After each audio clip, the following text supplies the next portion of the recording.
नमस्कार एवरीवन, मैं हूं आकृति बंसल और आप देख रहे हैं सिविल स्टाफ हिमाचल। आज हम डिस्कस करेंगे एक बहुत important environment topic, biochar and its applications. ये टॉपिक सिर्फ एनवायरनमेंट के लिए ही इंपॉर्टेंट नहीं है, बल्कि agriculture, climate change, waste management और सस्टेनेबल डेवलपमेंट से भी डायरेक्टली लिंक्ड है। तो चलिए शुरू करते हैं।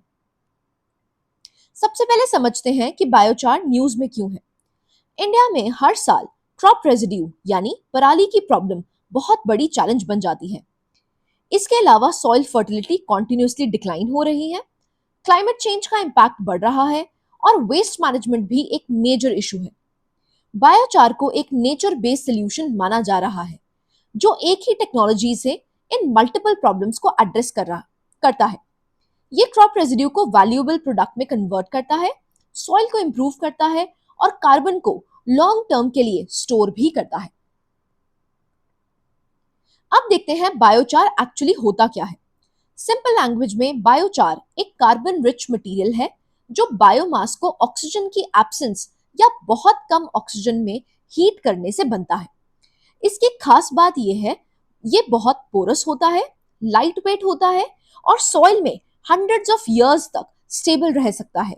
इसीलिए इसे एग्रीकल्चर में एक एक्सीलेंट सॉइल अमेंडमेंट माना जाता है। बायोचार बनाने के लिए कोई भी कार्बन रिच बायोमास यूज किया जा सकता है, जैसे paddy straw, wheat straw, sugarcane bagasse, cotton stalk, wood waste, sawdust, bamboo waste, poultry litter, cow dung और इवन फूड वेस्ट या सीवेज स्लज भी। यानी जो वेस्ट हम नॉर्मली डिस्पोज कर देते हैं, उसी को वैल्यूएबल रिसोर्स में कन्वर्ट किया जा सकता है। बायोचार बनाने के प्रोसेस को कहते हैं पायरोलिसिस। इस प्रोसेस में बायोमास को अप्रोक्सीमेटली 300 से 700 डिग्री सेल्सियस टेम्परेचर पर हीट किया जाता है। सबसे इंपॉर्टेंट बात है कि ऑक्सीजन बहुत कम या बिल्कुल नहीं होती। अगर ऑक्सीजन ज्यादा होगी तो बायोमास जलकर ऐश बन जाएगा, लेकिन ऑक्सीजन कम होने पर बायोमास वैल्यूएबल प्रोडक्ट्स में कन्वर्ट होता है। पायरोलिसिस का मतलब होता है thermal decomposition without oxygen.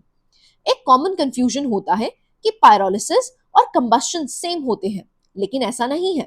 Combustion में ऑक्सीजन ज्यादा होती है और रिजल्ट में हीट और ऐश मिलती है। पायरोलिसिस में ऑक्सीजन नहीं होती और बायोचार प्रोड्यूस होता है। ये कंपैरिजन एग्जाम के लिए इंपॉर्टेंट है। पायरोलिसिस में ऑक्सीजन ऑलमोस्ट एब्सेंट होती है और मेन प्रोडक्ट बायोचार होता है। कंबस्शन में एक्सेस ऑक्सीजन होती है और हीट प्रोड्यूस होती है। गैसिफिकेशन में लिमिटेड ऑक्सीजन होती है और मेन प्रोडक्ट सिन गैस होता है। एग्जामिनेशन कभी भी इन टेक्नोलॉजीज को कंपैरिजन में पूछ सकता है। पायरोलिसिस से सिर्फ बायोचार ही नहीं बनता, 3 मेजर प्रोडक्ट्स मिलते हैं, बायोचार, सिन गैस और bio oil. Biochar soil improvement के लिए यूज होता है, सिनगैस इलेक्ट्रिसिटी जनरेशन और इंडस्ट्रियल फ्यूल के लिए, और बायोसेल डीजल या केरोसिन का सब्स्टिट्यूट बन सकता है।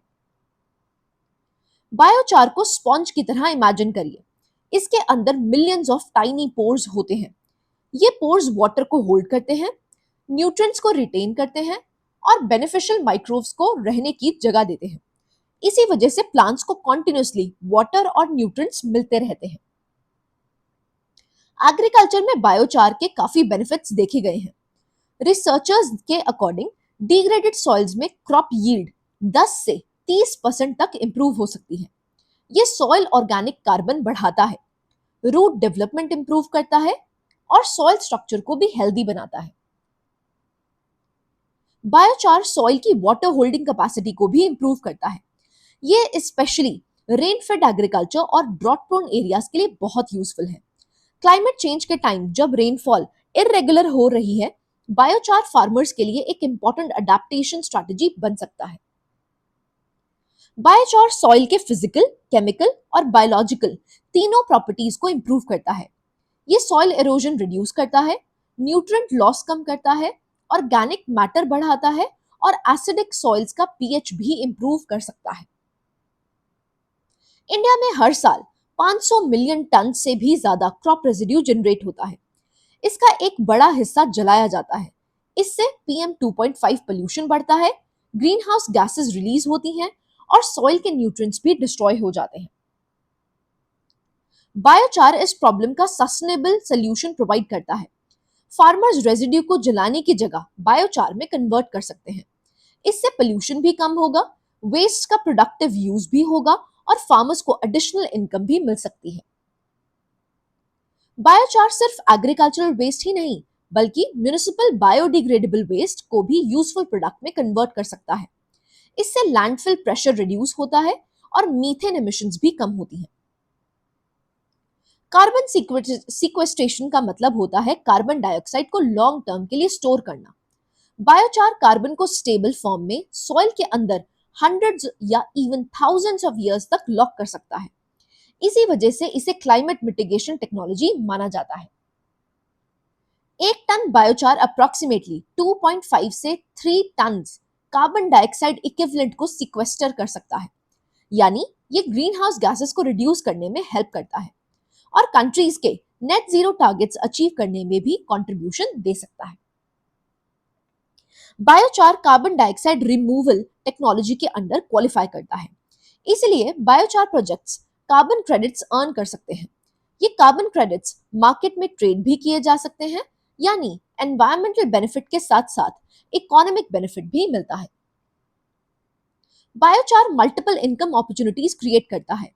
फार्मर्स बायोचार को सेल कर सकते हैं, बायो ऑयल और सिन गैस से एनर्जी जनरेट की जा सकती है और कार्बन क्रेडिट ट्रेडिंग से भी एडिशनल रेवेन्यू जनरेट हो सकता है। Biochar technology renewable energy sector को भी सपोर्ट करती है। सिन गैस इलेक्ट्रिसिटी जनरेशन में यूज होता है, बायो ऑयल फॉसिल फ्यूल्स का सब्स्टिट्यूट बन सकता है और इनडायरेक्टली क्रूड ऑयल इंपोर्ट्स को भी रिड्यूस कर सकता है। मॉडिफाइड बायोचार वाटर प्यूरिफिकेशन में भी यूज होता है। ये आर्सेनिक, लेड, क्रोमियम और कैडमियम जैसे हेवी मेटल्स को अब्सॉर्ब कर सकता है। इसलिए इंडस्ट्रियल वेस्ट वाटर ट्रीटमेंट और ड्रिंकिंग वाटर प्यूरिफिकेशन में भी इसका यूज बढ़ाया जा सकता है। बायोचार कंस्ट्रक्शन सेक्टर में भी एप्लीकेशंस रखता है। कंक्रीट में स्मॉल परसेंटेज बायोचार ऐड करने से स्ट्रेंथ इंप्रूव होती है, हीट रेजिस्टेंस बढ़ती है और कंस्ट्रक्शन मटेरियल्स का कार्बन फुटप्रिंट भी रिड्यूस होता है। बायोचार सर्कुलर इकोनॉमी का भी एक परफेक्ट एग्जाम्पल है। वेस्ट को रिसोर्स में कन्वर्ट करता है, एनर्जी रिकवर करता है, कार्बन स्टोर करता है और एनवायरनमेंट को भी प्रोटेक्ट करता है, यानी रिड्यूस, रीयूज, रिसाइकल और रिकवर चारों प्रिंसिपल्स को सपोर्ट करता है। इंडिया में भी बायोचार के सक्सेसफुल एग्जाम्पल्स देखने को मिले हैं। महाराष्ट्र में मेज स्टॉक बायोचार से सॉइल क्वालिटी इंप्रूव हुई, केरला में कोकोनट लीफ बायोचार का यूज हुआ और आईआईटी खड़गपुर ने फार्मर्स के लिए अफोर्डेबल किसान किट्स डेवलप किए हैं। इंटरनेशनल लेवल पर कीनिया और ब्राजील भी बायोचार को सक्सेसफुली अडॉप्ट कर रहे हैं। अभी भी कुछ चैलेंजेस एग्जिस्ट करते हैं, जैसे पायरोलिसिस यूनिट्स की हाई इनिशियल कॉस्ट, फार्मर्स में अवेयरनेस की कमी और स्टैंडर्डाइजेशन और पॉलिसी सपोर्ट की जरूरत। लेकिन अगर गवर्नमेंट रिसर्च इंस्टीट्यूशंस और फार्मर्स मिलकर काम करें तो बायोचार सस्टेनेबल एग्रीकल्चर और क्लाइमेट एक्शन के लिए गेम चेंजर बन सकता है। तो आज हमने समझा कि बायोचार सिर्फ एक एग्रीकल्चरल प्रोडक्ट नहीं है, ये environment, agriculture, renewable energy, waste management और क्लाइमेट चेंज सभी सेक्टर्स को कनेक्ट करता है।